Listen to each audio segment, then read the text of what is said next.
Hello all heroes and welcome back to Invincible Guard of the Globe, and today we are going to be doing a brief little overview of the brand new Shapesmith Hero Pass. As is tradition now, with the newest character being Shapesmith, they have now released a Battle Pass style event thing centered around Shapesmith and the GDA faction that he belongs to. So, this pass, as is usual, gets points from the daily missions. When you do cash in your dailies every day, you will get these little pink tokens for the Hero Pass. You're going to want to make sure that you are doing your dailies every single day. And as usual, there is a freebie section here. Said freebie section has gems, dossiers, some duplicates for explodes and black samples for fodder, and then a few free elites as well. We do have a robot there. We've got a bulletproof, and we do have a monster girl. Bulletproof is not anything to write home about, but monster girl and robot are pretty okay. Plus some free dossiers. Not bad. I mean, hey, I'm not going to be the one to look a gift horse in the mouth. Free is pretty dang good. However, you might be wondering about the paid side. If you are any kind of spender, you might be wondering if it is worth it. Well, on the paid side here, we have approximately 2,000 gems, if I'm not mistaken. They're always going to be kind of in that bottom right corner. And then we do have several elites. We do have robots on the first and second level. We do have a Shapesmith, an elite Shapesmith on the third level. A bulletproof on the fourth level. We have two Shapesmiths on the fifth level. A bulletproof on the sixth. Another two Shapesmiths on the seventh. A monster girl on the eighth. Two more Shapesmiths on the 9th, and an exceptional plus Shapesmith on the 10th level. And if you do make it all the way to level 11, and you do have the paid version, you can use your points on Rexplode, Black Samson, or the correct option, which is the hero dossiers. So, Shapesmith is obviously the headliner here. Obviously, I mean, literally his face is on the board. So, as far as Shapesmith goes, you can get 1, 2, 3, 4, 5, 6, 7, 7 elites, and then an exceptional plus, which is pretty good. Pretty good. That will actually get you a little bit of muscle. Can at the very least get you to epic plus with, I think, 1 star. I think you would be one Shapesmith short of a 2nd star, if my mental math is correct. But as long as you have the fodder to give, you will at least cross that epic plus threshold, which at the very least can make him usable in things like GDA Ops. You won't be cracking any metas anytime soon, but that is still worth mentioning. And of course, if you already have Shapesmith from the most recent new character event, then this can kind of help you shore him up a little bit. Now, if we take a peek at the price, of course, we're talking in USD. The Premium Pass Plus, which grants you additional tokens, is $30. This is not worth it at all, because the most you will possibly get out of those tokens is going to be probably just dossiers or maybe a little bit of fodder, because on the normal Premium Pass, you can easily get all the gems and all the elites as long as you do your dailies.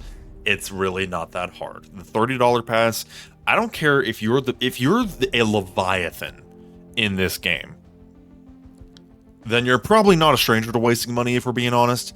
But even then, I would recommend you to not get the $30 pass, because at that point, you've probably spent money on so many dossiers anyway that it probably doesn't even matter. Now, if we chop that out, as we normally do, let's take a look at the actual option, which is the $20 Premium Pass. $20 for 2,000 gems is really bad. If we're just talking raw gems, that is terrible. However, we're not talking raw gems. We're also talking the elites. And if we're assigning value to mobile game purchases, objectively, it's actually a pretty good deal. $20 for 7 elite copies of the newest character, plus an exceptional plus copy to kind of give you a little bit of a head start. Objectively, is pretty good. Additionally, you do have more dossiers. You even have some gold dossiers in there, which is not too bad. And with whatever overflow you do have the option to get more dossiers. So should you get it if you are a spender and you are considering it? If you missed out on Shapesmith in the last event, I'm going to be totally honest with you, this is not going to make your account. This is not going to be something where you look at it and you're like, whoa, I got this character and now I'm set for life.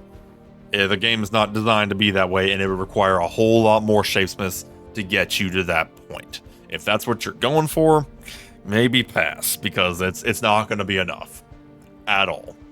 The one use case scenario I would say that this pass is practical to get is if you already have Shapesmith and you need to shore him up a little bit. You need some stars, or you need an exceptional plus to get him from like epic to epic plus, or legendary to legendary plus. If you already have Shapesmith and you need to power him up, this pass does gain a noteworthy amount of value in that use case. Now, of course, if you already have him up to Omnipotent Plus, you're really only going to want to get this pass if you're trying to get more stars on him and use him in Arena. I don't know how Shapesmith will perform in Arena, and quite frankly, it's going to be a while before we can find out. But, I mean, he has confusions, he has healing, it is worth mentioning. And Shapesmith, by all accounts, does seem to be quite a good hero. And they were pretty smart in that they put monster girls and robots in this pass. They do have some bulletproofs too, which is a little bit of a bleh. But Robot and Monster Girl are both fantastic heroes in a troubled faction. They're pretty much the only reason the faction is afloat. So, I mean, they are good. They are certainly good. $20 good? I would say no, if I'm being totally honest. Shapesmith is good, but he's not that good. Some previous passes, like Anissa and Conquest, I could certainly see the argument, and I think I even did get those, if I'm not mistaken. I don't quite remember. Shapesmith, though, even if you are a big Shapesmith fan, if you're a low spender and you're trying to save money, maybe just don't go for it. If you are a spender, maybe save your money for an event in the future that has Shapesmith. Maybe a new GDA character or something will come out, and Shapesmith would no doubt be in there with other GDA heroes. Maybe just save your money for that. That's my personal recommendation. Or, you know, if you really want to be smart, maybe just don't spend money at all. I mean, that's the real good advice. I can waffle on about arbitrary values on mobile game purchases all day, but at the end of the day, it is just a mobile game. So spend responsibly, play responsibly,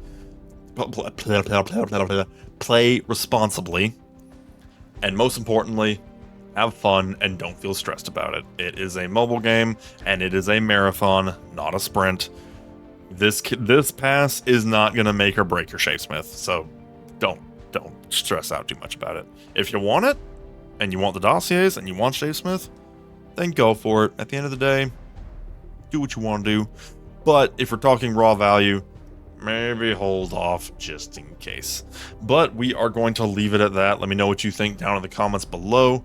Well, let me know what you think of these battle passes. I personally don't have a problem with battle passes, because there are people who are going to think this is a good value, and who want dossiers and who want Shapesmith. And hey, sweet, go for it. These games need revenue to live. Let's not forget that fact.